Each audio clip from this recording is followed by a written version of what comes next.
Commercial nerve center of the country, Lagos. Let's talk some economics and business. Mr. Chukwu, good morning to you. Good morning, Nancy. How are you doing today? I'm doing great. Are you? I'm well. How is Lagos?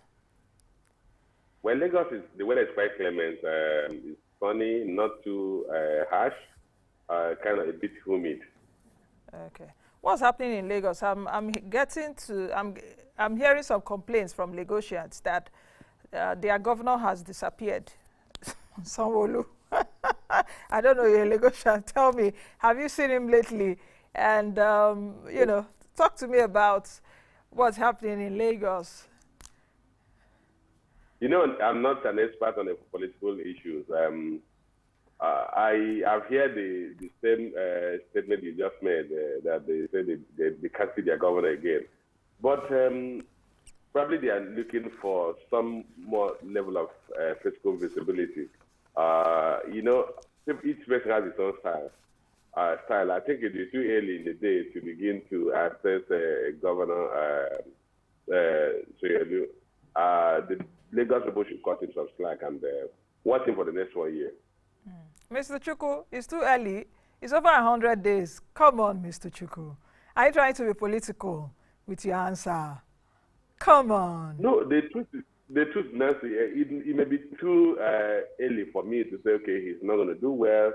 Let me tell you, sometimes people want a bit, but it may not be. It may just, the guy might be in the strategy room working out what he's going to do. I don't know. I'm not standing for him. I'm just saying that you don't necessarily be physically around the town to be working. But the key thing that Lagos people are looking for is he addressing Fashola deficiency in the city? Is he addressing social issues of insecurity? Is he addressing other social issues of health, quality of education, availability of education, particularly the public institutions? So Lagosians have they have clear parameters to measure their governance. And obviously, that includes that they need to see him quite often and hear from him. So maybe they are talking to him and he should also listen to them and look at, probably adjust his style to fit into the expectations of his employers, in this instance, the Lagosians or those of us who live in Lagos. Okay. Now let's go over to some other issues, and I will start with the Lagos Business School breakfast meeting that was held here in Abuja, where the Minister of Works and Housing did criticize some economists. I don't know if you're part of them now. And he did say that for economists that criticize federal government's borrowing are backyard and failed economists. And I know you've criticized federal government's borrowing. So are you among those that Babatunde Raji Fashola was criticizing yesterday? So you're backyard or you're failed economists. What's your reaction to that? Well, Nancy, if you put me in that category, simply you're going to push me to start defending the position of those who criticize the government excessive borrowing. The reality is that he's entitled to his opinion, but I also want to say to anybody who objects to criticism that the day you begin to object to criticism, then you have a challenge with making amends.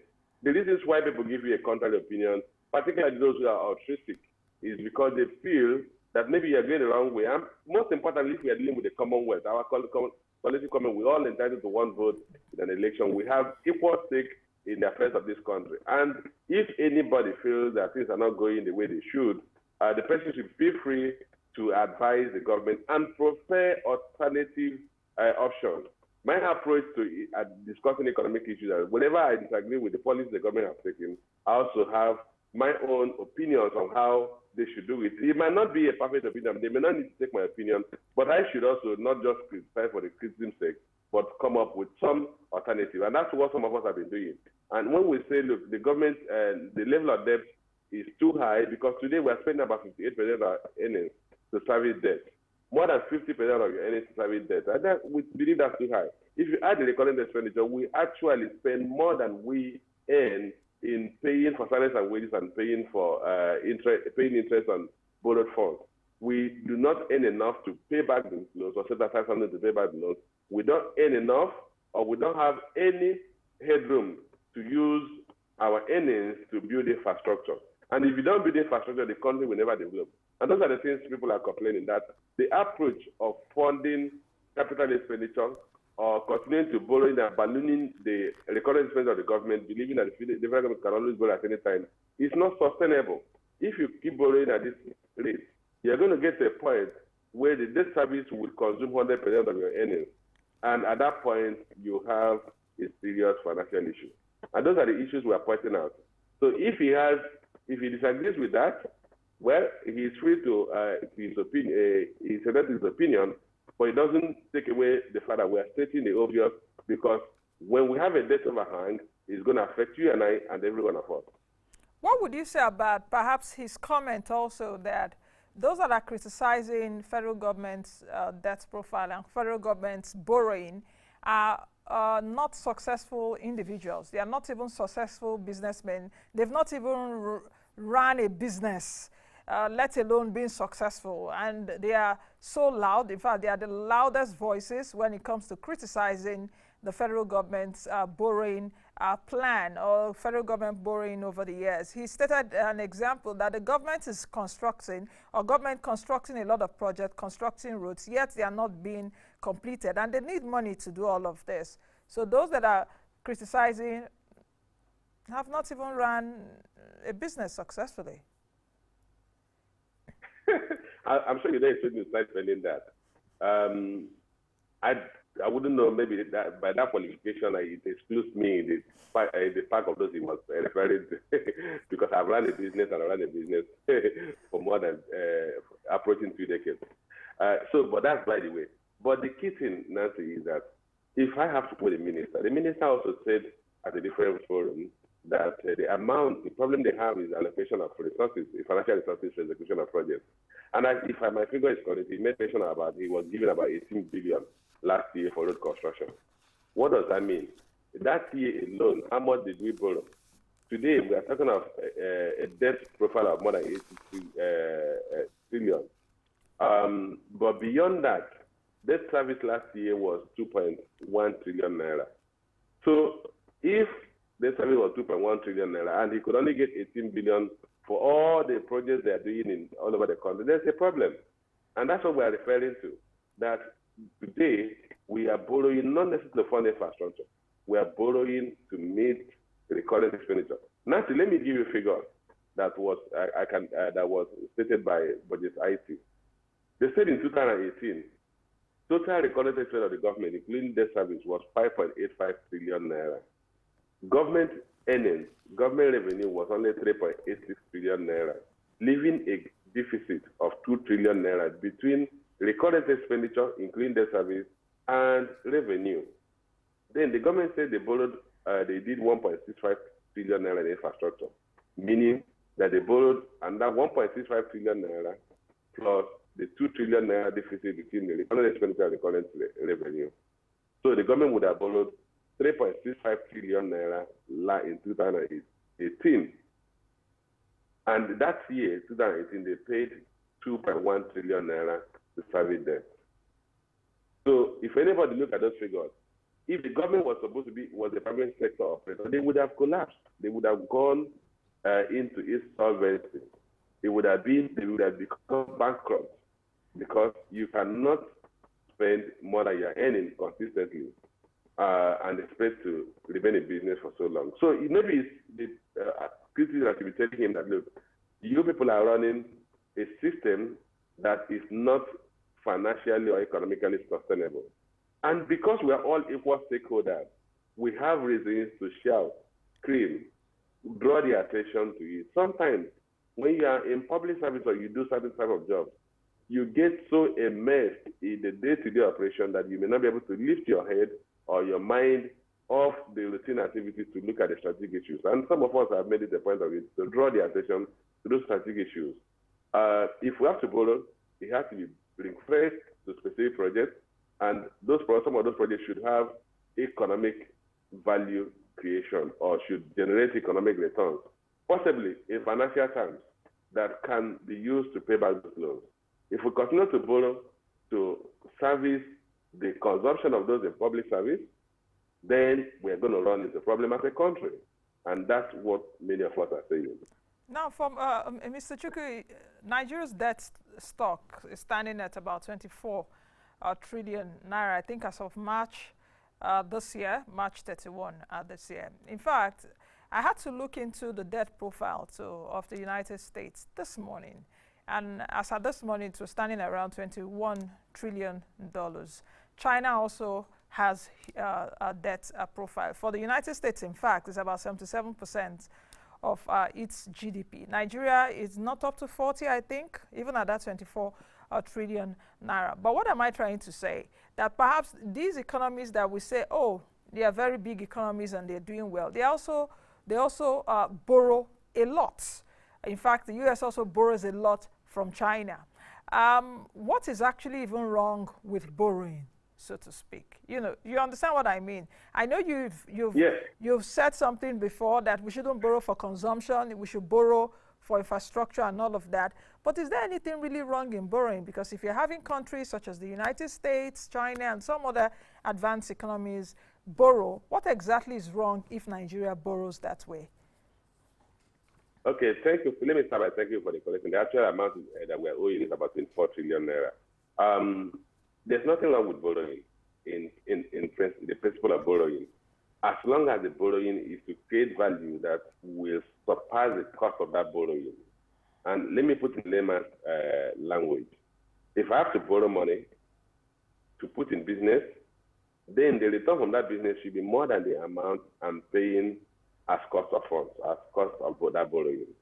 If I borrow to spend on my lifestyle or my consumption, I am moving towards bankruptcy because I'm not building the capacity to generate enough revenue to pay back that loan.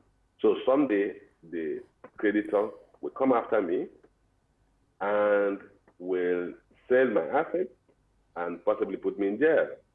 That is where the problem is, and that is the irony of our current borrowing. If you compare Nigeria's borrowing to other countries' borrowing, you are not comparing like with like. And it's very simple. Those economies have strong earning power. Our economy has weak earning powers in terms of revenue. Interestingly, the government has kept saying that the tax to GDP ratio is in the neighborhood of 5%. Those countries have tax to GDP ratio in the neighborhood of 25%. So you are not comparing like with like. But most importantly, the borrowings we have in those countries went into infrastructure.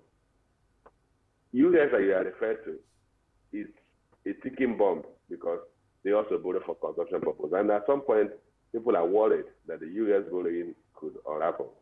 So we don't want to put ourselves in that situation. We've seen countries that almost went bankrupt. Greece, some 3-4 years back, had severe debt crisis. And you don't want and it's not as if we've not had our own fair of that. Until Obasanjo's government paid back the Paris club debt, Nigeria had the level of foreign currency debt that it was not in a position to pay back. Today, we built back our foreign currency debt up to about $25 billion. At that point, we just had about something $1 billion that we couldn't pay back. So we're building back to that level. But the most critical thing is that, can anybody actually say that the monies we borrowed have gone into infrastructure? If it had gone into infrastructure, Nancy, between you and I, this economy would have been very productive. We would have seen people coming to sub-industries here because we would have had stable power supply, we would have had efficient rail transport system, we would have had very vibrant road network. We don't have those things. So we really can point our hands to the infrastructure that has been built from the monies we have borrowed over time. And that's the crux of the matter. Okay. Borrowing, there's no problem with borrowing, but borrowing should go into infrastructure that have the capacity to catalyze faster economic growth.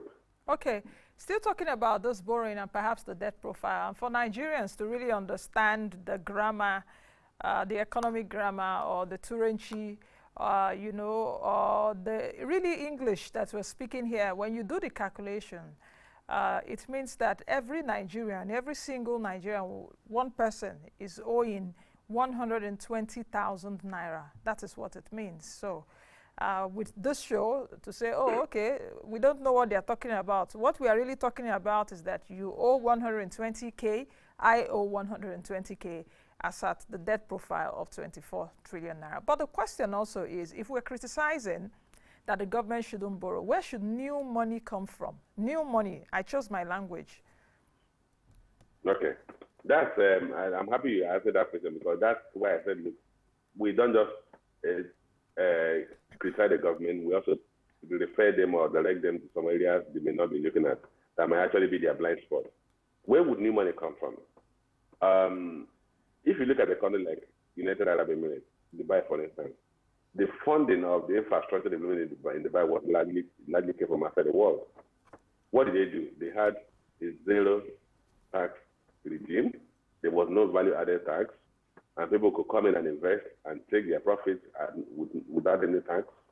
So the money to flow into Dubai, and they were able to use that money effectively to develop infrastructure, including some of the top buildings you see in there. Some of them are funded by Nigerians who were buying up flats under what they call off-plan arrangements. Somebody will come and design and come to Nigeria. And remember the time when the company called Damak was everywhere in the country? They will come and show you pictures of buildings that are not in existence. And Nigerians are funding it because the tax policies and other economic policies of that Emirates supported foreign capital to come in. The key thing for me is that we must evolve a policy environment that will attract capital into this country. You and I were talking the other day about the level of capital inflow into the country. And then we say that the level of capital dropped in the second quarter to $5.85 billion and dropped by about 31% when capital is going to a smaller country like Ghana. The key thing for me is that we are missing it when it comes to the right policies that would attract foreign capital. Two, we need to look at some critical infrastructure that have commercial value and evolve a legal and commercial framework that will allow private capital to invest in those infrastructures, own them for some time, operate them, and possibly transfer them to the government in the long run. Take for example the issue of rail transport infrastructure. If we had commercialized the rail transport system and advertised the corridors to foreign investors, probably would have seen capital come in here, build that transport infrastructure. It will still be here, it will still catalyze, support economic activities here, and then we would have used that money to build that. Look at the Lagos-Ibadan Expressway. It's been on that for more than 20 years. It could have been a concession to a private sector operator who would have raised capital locally and externally and build that infrastructure. So the key thing for me is that we have to look at those infrastructure that have commercial value and hand them over to the private sector to build. And then they will record their money over time.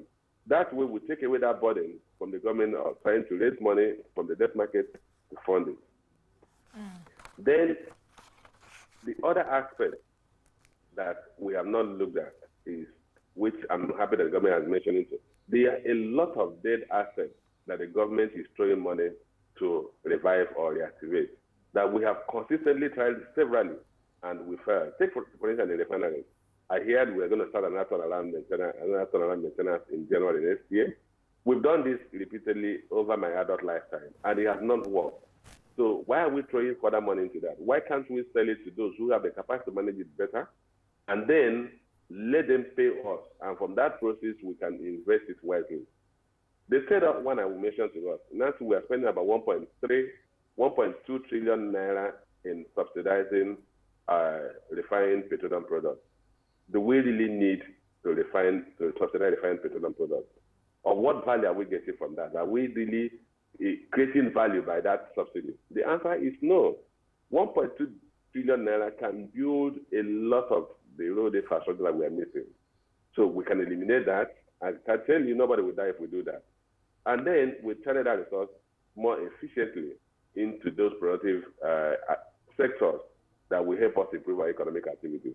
This just to mention a few and several others that we can look at. And that's where we either save money or we attract money from local capital or from foreign capital.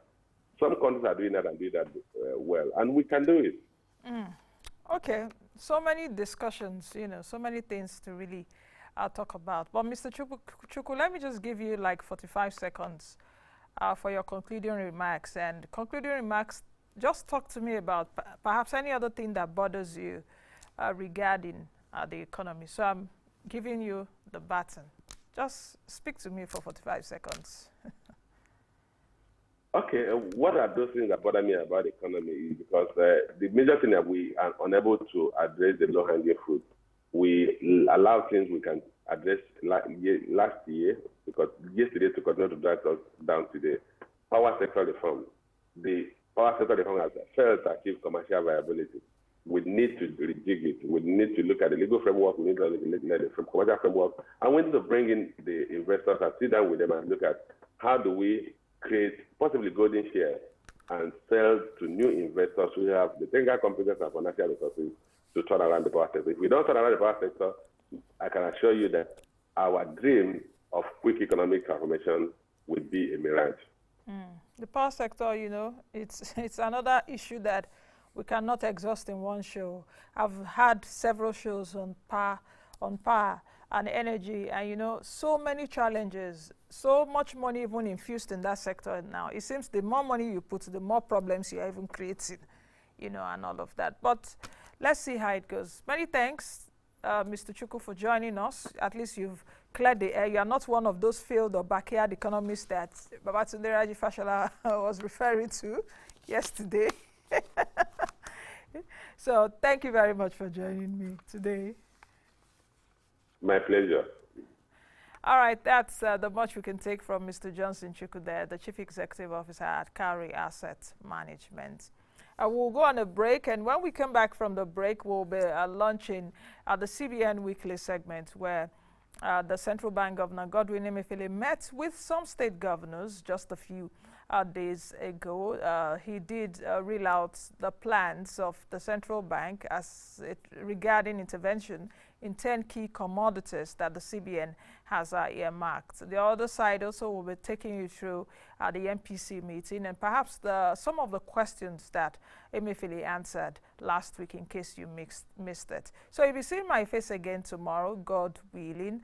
Be the best you can be and be the change you want to see. Don't forget to go to our YouTube page. We are also there on Twitter. We'll stream live. We're there on Facebook. You can check out previous editions. Even though the show is over at 12, the conversation is not over. The economic and business conversation is not over. Continue to engage and connect.